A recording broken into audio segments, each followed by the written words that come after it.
Putin no esperaba esta traición. Durante 200 años, la única ruta terrestre entre Asia y Europa pasaba por Rusia, desde la ruta de la seda hasta el Transiberiano. Quien cruzaba pagaba un peaje a Moscú. Esto no era solo comercio, era hegemonía geográfica, influencia geopolítica, miles de millones de dólares en ingresos, y Putin estaba seguro de que este monopolio duraría para siempre.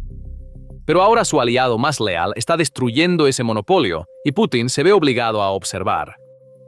Kazajistán, el socio más cercano de Rusia en Asia Central, está construyendo un nuevo corredor comercial con China que pasa por alto a Rusia, ofreciendo amistad a Putin con una mano, mientras con la otra le quita el suelo bajo sus pies, y la caseta de peaje de 200 años de Putin está cerrando. La ruta ha cambiado, y el vendedor de boletos ya no es Moscú. Comprender la geografía de este nuevo corredor es suficiente para entender por qué Putin está tan inquieto. Los contenedores que salen del oeste de China atraviesan Kazajistán de un extremo a otro, cruzan el mar Caspio en ferry, desembarcan en Azerbaiyán, continúan por Georgia y llegan a Europa a través de Turquía. 4.250 kilómetros de ferrocarril, 500 kilómetros de ruta marítima y ni un solo metro de esta ruta toca suelo ruso. Antes de comenzar, una pequeña pero importante solicitud. Análisis de guerra independiente como este ha sido últimamente restringido por el algoritmo, lo que significa que este video no está llegando a muchas de las personas que podrían interesarse. Suscribirse, dar me gusta al video y dejar incluso una sola palabra en los comentarios nos ayuda directamente a superar eso. Solo toma unos segundos, pero significa todo para nosotros. Ahora continuemos. Kazajistán no solo está en la ruta de este corredor, está en su corazón. Y el doble juego que Tokayev está jugando es quizás la capa más fascinante de esta historia. El 29 de mayo de 2026 se reunió con Putin en Astana. Se firmaron 15 documentos. Se llegó a un acuerdo para la planta de energía nuclear de Balkhash, liderada por Rosatom, financiada por crédito estatal ruso. El volumen de comercio bilateral alcanzó un récord de 29.000 millones de dólares. Se establecieron 7 principios de amistad y buena vecindad. La imagen frente a las cámaras era de una asociación impecable, pero la imagen detrás de las cámaras cuenta una historia completamente diferente. En abril de 2026, Kazajistán silenciosamente eliminó a los socios rusos de 3 importantes proyectos de plantas de energía térmica. Interrao iba a ser el contratista general. No sucedió. La tecnología china lo reemplazó. El viceministro de Energía de Kazajistán, Gesimkhanov, dijo abiertamente: la moderna tecnología china cumple con los estándares ambientales. Incluye elementos de inteligencia artificial.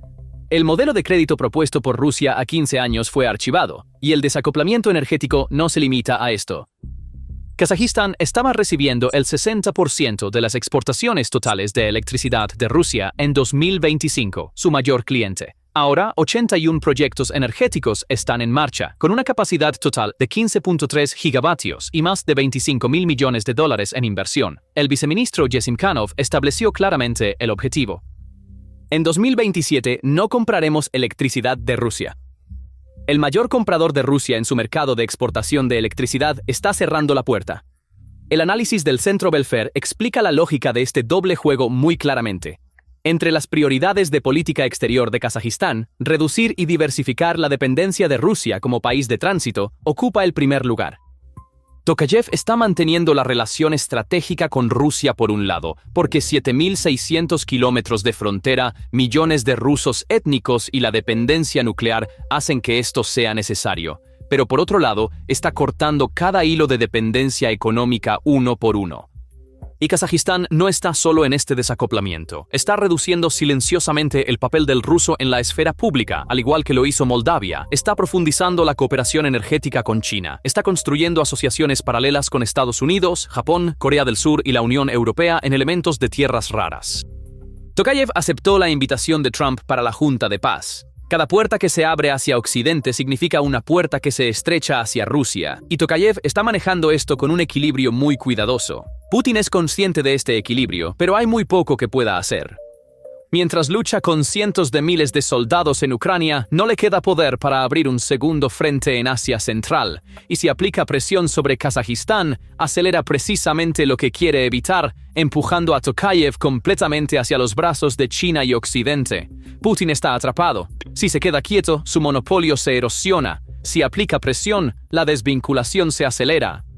Ambas opciones pierden. Parece que detrás de este crecimiento no hay solo lógica comercial, hay tres temores estratégicos. Riesgo de sanciones. Cada carga que pasa por Rusia lleva el peligro de quedar atrapada en las sanciones occidentales. Riesgo de inestabilidad. Los ferrocarriles de un país en guerra pueden recibir prioridad militar en cualquier momento y, de hecho, en la línea transiberiana de Rusia, el transporte militar constantemente desplaza la carga civil. Riesgo político. Putin puede imponer un embargo mañana a un país que hoy llama aliado. Cuando estos tres riesgos se combinan, la dirección del comercio mundial está cambiando silenciosamente y el costo de ese cambio se carga más fuertemente a Moscú. Y hay un factor que está acelerando aún más esta transformación. La crisis del estrecho de Hormuz y los ataques hutíes en el Mar Rojo han hecho que las rutas marítimas sean riesgosas. El canal de Suez ya no es un paso seguro. El seguro marítimo se ha disparado. Los tiempos de entrega se han alargado. Los costos se han duplicado. En este entorno, las rutas terrestres, especialmente las que evitan Rusia, están ganando más valor cada día. El Servicio de Inteligencia de Ucrania, SSRU, vincula este panorama directamente con el futuro de Rusia. A medida que el corredor crece, Rusia podría perder su posición como el centro de tránsito clave entre Asia y Europa, y miles de millones de dólares en ingresos por transporte. Y Moscú es consciente de esta amenaza. Los propios analistas de Rusia reconocen que el cambio de los estados de Asia Central a rutas más rápidas, baratas y más confiables está reduciendo los volúmenes de carga del transiberiano. Y este corredor no es solo un proyecto de Asia Central, también se ha convertido en una de las mayores apuestas geopolíticas de Europa. En el foro de inversores celebrado en Bruselas en enero de 2024, instituciones financieras europeas e internacionales comprometieron 10.000 millones de euros. En la primera cumbre UE Asia Central en abril de 2025, von der Leyen anunció un paquete adicional de 12.000 millones de euros del Global Gateway, de los cuales 3.000 millones de euros se destinan directamente a la infraestructura de transporte. El Banco Mundial proporcionó una garantía de 846 millones de dólares al operador ferroviario de Kazajistán, KTZ. El Banco Europeo de Inversiones proporcionó un préstamo de 200 millones de euros al Banco de Desarrollo de Kazajistán. El significado estratégico de estas inversiones va mucho más allá de los números. Para la Unión Europea, el corredor medio es más que una ruta comercial. Es una cobertura geopolítica contra Rusia. Bruselas lo dice abiertamente. Reducir la dependencia de estados adversarios, aumentar la autonomía estratégica y posicionar a la Unión Europea en Asia Central, una región tradicionalmente bajo la influencia rusa y china. Cada euro que la Unión Europea invierte en este corredor debilita un poco más la influencia de tránsito de Rusia, y estas inversiones también se superponen con la iniciativa de la Franja y la Ruta de China. Beijing está financiando su propia infraestructura en la misma ruta, así que tanto Occidente como Oriente apoyan el corredor medio, y Rusia está atrapada entre estas dos potencias, y la posición de Turquía en esta ecuación es extremadamente crítica. Turquía es la única puerta de entrada del corredor medio a Europa. Cada tren, cada contenedor que sale de Georgia pasa por Turquía. En la reunión de mesa redonda celebrada en Estambul en abril de 2026, la delegación kazaja y la parte turca se reunieron para fortalecer las redes logísticas. El secretario general adjunto de la presidencia de Kazajistán, Shansuba, anunció que el transporte por el corredor aumentó un 18% en los primeros 3 meses de 2026. Gigantes del sector privado, como TCDD Transportation, Al Bayrak y Shalek, se unieron al proyecto, y en mayo de 2026 ocurrió un primer histórico. El primer envío de tren de carga de retorno de Turquía a China, 50 contenedores de carga de refrigeradores, se completó a través del corredor medio. Esta entrega demostró que el corredor ahora opera no solo en un sentido, sino en ambos. El ferrocarril Bakú-Tiflis-Kars es la columna vertebral caucásica de esta ruta. Los puertos del Caspio, Aktau, Kurik, Alat están aumentando continuamente su capacidad. El Banco Mundial proporcionó un préstamo de 2.000 millones de dólares al proyecto InRail. La modernización de la infraestructura está acelerándose. En 2025, el volumen de carga entre Turquía y Kazajistán aumentó un 34%, y este crecimiento aún está en su fase de impulso. Y cuando el proyecto de la Ruta de Desarrollo de Turquía añada una conexión al Golfo a través de Irak, el panorama se amplía aún más. Los tiempos de tránsito se acortan en 15 días. Turquía no es solo un punto de tránsito, se está convirtiendo en el centro logístico entre Asia, Europa y Oriente Medio. Según el análisis de DW, la importancia de este corredor ha aumentado aún más con la crisis del estrecho de Hormuz, y Turquía se encuentra justo en el centro de esta transformación. Y mientras el mundo construye nuevas rutas alrededor de Rusia, Rusia se está volviendo incapaz de sostener incluso su propia ruta. El ferrocarril transiberiano y la entidad que opera toda la red ferroviaria de Rusia, RZTID, la enorme estructura que maneja el 87% del transporte de carga del país, está en la crisis financiera más grave de su historia. A principios de 2026, la deuda ha aumentado a 4 billones de rublos, aproximadamente 51.900 millones de dólares. El beneficio neto cayó de 50.000 millones de rublos a 2.300 millones de rublos en un solo año, una caída del 96%. El presupuesto de 2026 se redujo en un 20% en comparación con el año anterior, y la empresa solicitó 200.000 millones de rublos en ayuda de emergencia del Estado. Y el problema no es solo la pérdida de ingresos por tránsito. La economía civil de Rusia misma se está colapsando. Según el informe de United 24 Media, en los 2 primeros meses de 2026, Rusia entró oficialmente en crecimiento negativo, menos 1.8. Los datos de carga ferroviaria muestran que la economía civil ha estado realmente asfixiándose desde 2022. El Estado enmascaró esto con un gasto masivo en la guerra. Una economía saludable mueve grandes cantidades de bienes civiles básicos. En Rusia, este volumen de transporte está disminuyendo constantemente. El intento de Rusia de crear una alternativa con la ruta del Mar del Norte también parece limitado. Esta ruta es estacional, el hielo la bloquea durante la mayor parte del año y las relaciones con los astilleros surcoreanos que construyeron la flota de petroleros se han deteriorado. Seúl ahora está posicionada contra Rusia. La capacidad técnica para expandir la ruta norte está disminuyendo. Parece que Rusia ha entrado en un círculo vicioso. La guerra desgasta los ferrocarriles. Los ferrocarriles desgastados estrangulan la economía civil. La economía estrangulada reduce los ingresos por tránsito. La disminución de ingresos hace imposible invertir en ferrocarriles. RZHD quiere comprar 400 nuevos locomotoras y 190 coches de pasajeros, pero el presupuesto ha sido reducido en un 20%. El mantenimiento de la infraestructura se está posponiendo. Vagones inactivos están obstruyendo las líneas principales. La eficiencia está disminuyendo. Y mientras este colapso ocurre, la carga está fluyendo alrededor de Rusia.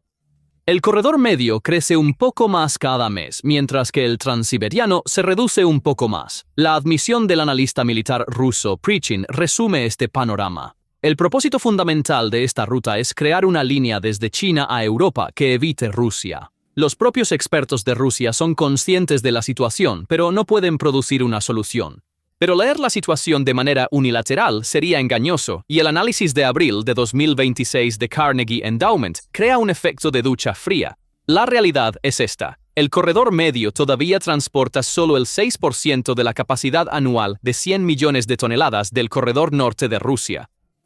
La tasa de crecimiento es impresionante, pero el volumen sigue siendo muy pequeño. Georgia es la única puerta de entrada del corredor a Europa y un serio cuello de botella. El presupuesto del puerto de Anaklia para 2026 se redujo de 150 millones de lari a 50 millones de lari.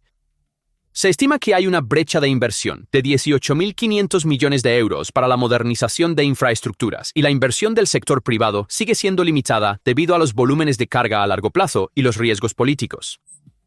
El descenso del nivel del mar Caspio es un problema técnico aparte. Requiere dragado, construcción de nuevos muelles y terminales, y ninguno de estos se puede resolver en un mes. La multiplicidad de puntos de transbordo aumenta los costos y crea fricción logística. Todavía no se ha establecido un sistema tarifario unificado, y leer la relación Putin-Tokayev como un desacoplamiento puro también sería incorrecto. Los acuerdos firmados en la cumbre de mayo son reales. Rosatom construirá la primera planta de energía nuclear de Kazajistán. Miles de kilómetros de frontera, millones de población de etnia rusa y décadas de lazos institucionales no pueden romperse de la noche a la mañana. Tokayev no está rompiendo completamente con Rusia, está haciendo una diversificación controlada. La diferencia es importante, pero desde la perspectiva de Rusia, el peligro real no es el volumen de hoy, es la tendencia. Una línea que era casi cero en 2022, creció 25 veces en 4 años. La Unión Europea invirtió 22.000 millones de euros. El Banco Mundial proporcionó garantías. China está financiando infraestructura bajo la franja y la ruta. Estas inversiones están haciendo que la reversión sea extremadamente difícil. Las vías ferroviarias se pueden desmantelar, pero los puertos, terminales y sistemas aduaneros crean estructuras permanentes. Y una vez que se colocan los rieles, la carga fluye hacia esos rieles como una ley de la física, y el verdadero significado estratégico del corredor medio va mucho más allá de los volúmenes de comercio. Este corredor es el símbolo de la desvinculación de Kazajistán de Rusia, y si Kazajistán se separa, el dominó comienza. Kirguistán podría seguir a Kazajistán. Ya ha reabierto las discusiones sobre la transición al alfabeto latino. Uzbekistán se ha unido a la Asociación Transcaspio y está negociando acuerdos comerciales separados con la Unión Europea. Turkmenistán está expandiendo sus puertos en el Caspio. Armenia está discutiendo la retirada de la CEI. El gobierno de Pashinyan recuerda en cada oportunidad el fracaso de la garantía de seguridad de Rusia en Karabaj. Y cada una de estas separaciones debilita la Unión Económica Euroasiática de Putin, su sueño de crear su propia Unión Europea un poco más. Putin estableció esta unión para vincular económicamente el espacio postsoviético a Moscú, pero los miembros están recurriendo a asociaciones alternativas uno por uno, y la unión existe en papel, pero se está vaciando efectivamente. Esta transformación es el mismo proceso que vimos en Moldavia, pero a una escala mucho mayor. Moldavia dejó la comunidad de estados independientes, cambió su línea energética, cambió su idioma, expulsó a los comandantes rusos y entró en el camino de la unificación con Rumania. Un país de 3,5 millones desmanteló sistemáticamente la influencia de Rusia de 30 años. Kazajistán está aplicando la misma fórmula: reducir la dependencia energética, diversificar las rutas comerciales, construir lazos institucionales con Occidente y China, pero con 19 millones de personas y la economía más grande de Asia Central. Moldavia es una taza, Kazajistán es un océano. El impacto será proporcional. El análisis de Forbes.ru confirma el temor de Moscú a esto. El desarrollo sistemático de China del corredor medio, las conexiones del Caspio y las rutas de desvío del sur apunta a un cambio estructural y a largo plazo, con el potencial de marginar a Rusia en el comercio euroasiático y eliminar su papel histórico como intermediario entre China y Europa. Antes de la guerra, el corredor norte funcionaba sin problemas. No había sanciones, el riesgo era bajo, la infraestructura estaba lista. Nadie tenía una razón urgente para invertir miles de millones de dólares en el corredor medio. La guerra de Putin creó esa urgencia. Las sanciones hicieron que el corredor del norte fuera arriesgado, demostraron que Rusia no es confiable y enviaron al mundo el mensaje: pasar por Rusia ahora es peligroso. Putin iba a tragarse a Ucrania con la guerra, pero la guerra se tragó el imperio de tránsito de Rusia. Sin embargo, el monopolio de Putin no solo se está desmoronando en las rutas comerciales terrestres de Eurasia. Mientras el Kremlin sangra logística y económicamente en Ucrania, se está abriendo un nuevo frente tecnológico en el Asia-Pacífico que aplastará las estrategias militares más confiables de Rusia y China, que rompió décadas de precaución de la noche a la mañana. El desencadenante final fue la crisis de Irán-Hormuz a principios de 2026. Cuando el Golfo fue paralizado por enjambres de drones, todas las alarmas en Tokio sonaron. Japón obtiene la mayor parte de su energía a través de los petroleros de Hormuz. Ver ese estrecho cerrado por drones baratos demostró que ni el paraguas de Estados Unidos ni las leyes pacifistas por sí solas pueden garantizar la seguridad. Pero ese fue solo el detonante final. Japón ya enfrenta a 3 potencias nucleares simultáneamente y en 2026 esa ecuación alcanzó un umbral crítico. Al suroeste, China. Los buques de la Guardia Costera alrededor de las islas Senkaku alcanzaron una frecuencia récord en 2025, casi todos los días, una táctica de desgaste sistemático. Los planificadores militares japoneses saben que en una crisis de Taiwán, China inundaría los cielos con decenas de miles de drones baratos. Cazarlos con misiles de millones de dólares no es sostenible, pero hacerlo con drones interceptores de 2 a 3 mil dólares sí lo es. Terra aún no es un antídoto asimétrico diseñado para neutralizar la superioridad numérica de China a través de la rentabilidad. China ya desarrolló drones kamikaze de largo alcance similares a Shahed. El FL-300D de Norinco tiene un alcance de 2.000 kilómetros a aproximadamente $10.000 por unidad. Contra amenazas masivas de drones, la defensa aérea tradicional es económicamente insostenible. La solución de Japón desde Ucrania apunta precisamente a esa ecuación. El impacto en China no es solo técnico, es estratégico. La integración de Japón en la OTAN muestra a Pekín cuán rápido puede unirse la alianza occidental con aliados asiáticos en una crisis. Para los planes de China sobre Taiwán, esto es un adelanto, y Pekín lo sabe, respondiendo a cada movimiento japonés con acusaciones de militarismo. La intensidad de la reacción mide cuán efectivos son los movimientos. Desde una perspectiva más amplia, el puente de drones Japón-Ucrania también expone los límites de la alianza de amistad sin límites de Putin. Mientras Rusia lucha en Ucrania, su socio estratégico más cercano, el vecino de China, Japón, toma la tecnología del enemigo para la producción en masa. La parte norte del mapa también está llena de problemas no resueltos para Japón. No se ha firmado un tratado de paz formal entre Japón y Rusia desde la Segunda Guerra Mundial. La disputa de las Islas Kuriles sigue sin resolverse. La invasión de Ucrania por parte de Rusia ha llevado estas relaciones por debajo de cero. Moscú declaró oficialmente en febrero de 2026 que no hay un diálogo de paz en curso con Japón. A medida que la alianza estratégica cada vez más profunda de Rusia con China aprieta a Japón entre dos grandes potencias, las implacables pruebas de misiles balísticos y drones de Corea del Norte añaden una tercera capa de amenaza. Japón se enfrenta simultáneamente a tres potencias nucleares: China, Rusia y Corea del Norte.